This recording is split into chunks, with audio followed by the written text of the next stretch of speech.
Ọba tó fọwọ́ agbára mú Ísírẹ́lì kúrò ní ipò ẹrú, lórúkọ Jésù á mú ọ mú mi jáde lábẹ́ ìsìnrú ayé.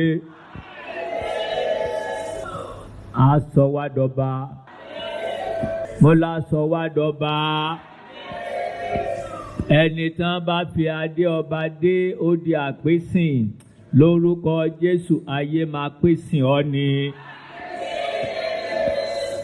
Ò tún ní rí ṣòro, ìdààmú ò ní jẹ́ tìrẹ o. Ò ní sá kíjokíjo lọ́gànjọ́ òru. Mo ní lórúkọ Jésù ìjáde lọ rẹ ìpadà wọlé rẹ kò ní wọnú ewu o. Inú rẹ máa dùn, ayọ̀ rẹ máa kún. Ohun tó ṣe t'Olúwa ò ní fi ṣàánú fún ọ ó dèwọ̀, ò ní bá wọn ṣe o. Ẹ̀ṣẹ̀ tó dá lórúkọ Jésù ò tún ní bá wọn jìyà ẹ̀. Wàá ráàánú gbà lónìí. Ilẹ̀kùn ìlọsíwájú rẹ ọ̀run fàánú ṣí fún ọ. Tẹ̀síwájú wọnú ògo ayé rẹ lọ. Bẹ́ẹ̀ ló máa rí. Ògo ńlá ni fún lókè ọ̀run.